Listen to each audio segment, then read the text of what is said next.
ನಟ ಡಾಲಿ ಧನಂಜಯ್ ಅವರು ಮಾಂಸಾಹಾರ ಸೇವನೆ ಮಾಡಿದ ಫೋಟೋ ವೈರಲ್ ಆದ ಬಳಿಕ ಸಾಕಷ್ಟು ಟೀಕೆಗಳು ವ್ಯಕ್ತವಾಗ್ತಾ ಇದೆ. ಈ ಬಗ್ಗೆ ಗ್ಯಾರಂಟಿ ನ್ಯೂಸ್ ಜೊತೆ ಮಾತನಾಡಿದ ಅವರು ನಾನ್ ವೆಜ್ ತಿಂದಿದ್ದನ್ನ ಜನರು ಟ್ರೋಲ್ ಮಾಡಿದಾಗ ಮನೆಯವರ ಪ್ರತಿಕ್ರಿಯೆ ಹೇಗಿತ್ತು ಅನ್ನೋದನ್ನ ತಮ್ಮ ಅಭಿಪ್ರಾಯ ಮತ್ತೆ ಮನೆಯವರ ಅಭಿಪ್ರಾಯ ಏನು ಅನ್ನೋದನ್ನ ತಿಳಿಸಿದ್ದಾರೆ. ಮೊದಲು ಅವರಿಗೆ ಬಹಳ ಬೇಜಾರಾಗಿತ್ತು, ಆದರೆ ಈಗ ನಾನು ಅವರಿಗೆ ಅರ್ಥ ಮಾಡಿಸಿದ್ದೇನೆ. ಸಾರ್ವಜನಿಕ ಜೀವನದಲ್ಲಿ ಇದ್ದಾಗ ಅದೆಲ್ಲವೂ ಕೂಡ ಸಹಜ. ಫೇಕ್ ಅಕೌಂಟ್ಗಳನ್ನು ತೆಗೆದ್ರೆ ಎಲ್ಲವೂ ಸರಿ ಹೋಗುತ್ತೆ ಅನ್ನುವಂತಹ ಮಾತುಗಳನ್ನು ಆಡಿದ್ದಾರೆ. ಐ ಥಿಂಕ್ ಇಲ್ಲ, ಆ್ಯಕ್ಚುಲಿ ಅದಕ್ಕೆ I don't think have to react ಅಂತ. ಏಕೆಂದರೆ ನೀವೇ ಬಹಳ ಚೆನ್ನಾಗಿ ಅದನ್ನು ಮಾತಾಡಿದ್ದಾರೆ ಆ್ಯಂಡ್ ಅಂದರೆ ಜನನೇ ಅದಕ್ಕೆ ಬಹಳ ಚೆನ್ನಾಗಿ ಆನ್ಸರ್ ಮಾಡಿದ್ದಾರೆ. ನಾನು ನೋಡಿದೆ ಅದನ್ನು. ಹಂಗೆ ನೋಡಿದ್ರೆ ಐ ಡೋಂಟ್ ನೋ ಇವಾಗ ಅದನ್ನು ಯಾರು ಪಿಕ್ ಮಾಡಿದ್ರು, ಹೆಂಗೆ ಪಿಕ್ ಮಾಡಿದ್ರು ಅದು ನನಗೆ ಗೊತ್ತಿಲ್ಲ, ಯಾಕೆ ಪಿಕ್ ಮಾಡಿದ್ರು ಅಂತೆಲ್ಲ. ಬಟ್ ನಾನು ಬಹಳ ಇನ್ನೋಸೆಂಟಾಗಿ ನಮ್ಮ ರಾಹುಲ್ ಅಂತ ನನ್ನ ಫ್ರೆಂಡ್ ಅಪ್ಪೂಸ್ ಬಿರಿಯಾನಿ ಓಪನ್ ಮಾಡಿಕೊಡಿ ಅಂತ ಕರೆದಾಗ ಓಪನ್ ಮಾಡಿ ಅವ್ನು ಭಾಳ ಪ್ರೀತಿಯಿಂದ ಊಟ ಆಫರ್ ಮಾಡಿದ ಊಟ ಮಾಡ್ಕೊಂಬಂದೆ.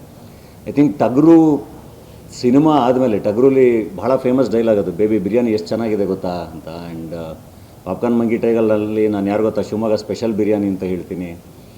ಅದಾದಮೇಲೆ ಮೋಸ್ಟ್ಲಿ ನಾನೊಂದು 10-15 ಬಿರಿಯಾನಿ ಅಂಗಡಿಗಳು ನಾನೇ ಓಪನ್ ಮಾಡಿದ್ದೀನಿ. ಅಂದರೆ ಬಹಳ ಜನ ಅಭಿಮಾನಿಗಳು ಕರೆದು ಇನಾಗ್ರೇಟ್ ಮಾಡಿಸಿದ್ದಾರೆ, ಮೈಸೂರಲ್ಲಿ ಮಾಡಿಸಿದ್ದಾರೆ, ಬೆಂಗಳೂರಲ್ಲಿ ಮಾಡಿಸಿದ್ದಾರೆ, ಆ್ಯಂಡ್ ಗದಗಲ್ಲಿ ಓಪನ್ ಮಾಡಿ ನಂದೇ ಅಭಿಮಾನಿದೊಂದು ಹೋಟ್ಲು. ಆ್ಯಂಡ್ ಹೆಡ್ ಬುಷಲ್ಲಿ ಐ ಥಿಂಕ್ ಫುಡ್ ಬ್ಲಾಗರ್ ಜೊತೆ ಕೂತ್ಕೊಂಡು ಬಿರಿಯಾನಿ ತಿಂತಾನೆ ನಾನು ಹೆಡ್ ಬುಷ್ ಪ್ರಮೋಟ್ ಕೂಡ ಮಾಡಿದ್ದೆ. ಹಾಗಾಗಿ ನನಗೆ ಇದು ಈ ಥರ ವಿಷಯ ಪಿಕ್ ಆಗ್ಬೋದು ಅಂತ ಗೊತ್ತಿರಲಿಲ್ಲ. ಬಟ್ ಅದು ಪಿಕ್ ಆಯಿತು ಆ್ಯಂಡ್ ಅದು ಡಿಸ್ಕಷನ್ ಆಯಿತು, ವಿಚ್ ಈಸ್ ಓಕೆ. ಅಂದರೆ ಏನು ನಡೀತಾ ಇದೆ ಅಥವಾ ಸುತ್ತಮುತ್ತ ಅಥವಾ ಸೊಸೈಟಿಲಿ ನಾವು ಏನು ಯೋಚನೆ ಮಾಡ್ತಾಯಿದ್ದೀವಿ, ಹೆಂಗೆ ಯೋಚನೆ ಮಾಡ್ತಾಯಿದ್ದೀವಿ ಅದೆಲ್ಲದು ಗೊತ್ತಾಗುತ್ತೆ ಅಟ್ಲೀಸ್ಟ್ ಈ ಥರ ಡಿಸ್ಕಷನ್ಗಳಾದಾಗ. ಏನು ಅಂದರೆ ಡಾಲಿ ಧನಂಜಯ್ ಬಿರಿಯಾನಿ ತಿಂದ್ರ ಅನ್ನೋದು ಇಸ್ ಫೈನ್. ಬಟ್ ಅದು